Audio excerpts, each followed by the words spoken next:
মঙ্গলবার রাজধানী আগরতলার এমবিবি কলেজ এবং আনন্দময়ী আশ্রম সংলগ্ন এলাকায় অভিযান চালিয়ে 4 জন মাদক বিক্রেতাকে আটক করে পূর্ব আগরতলা থানার পুলিশ।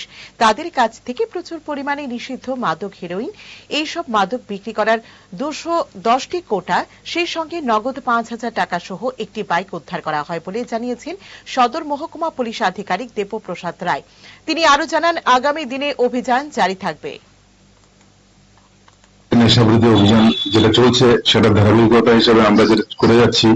তো গতকালকে আমরা 4 জন নেশা কারবারিকে ধরতে পারি।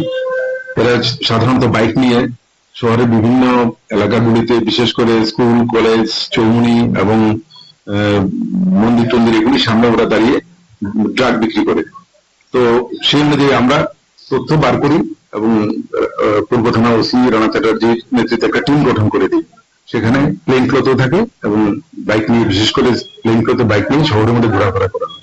তো এতে আমরা 4 জনকে আইডেন্টিফাই করতে পেরেছি যারা এই জিনিসগুলি করছে। তো গতকালকে আমরা বিকেলে এবং সন্ধ্যা নাগাদ বিভিন্ন জায়গায় রেড করার পরে এদের 4 জনকেই ধরা সম্ভব হয়েছে, যাদের বাড়ি নতুন নগর, প্রতাপগড় এবং বামুটিয়া ওইসব এলাকায়। এদের কাছ থেকে টোটাল 220টা কন্টেনার পাওয়া গেছে, যেগুলির মধ্যে 5.2 গ্রাম হেরোইন আছে এবং ক্যাশ টাকা পাওয়া গেছে 4,000 টাকা ক্যাশ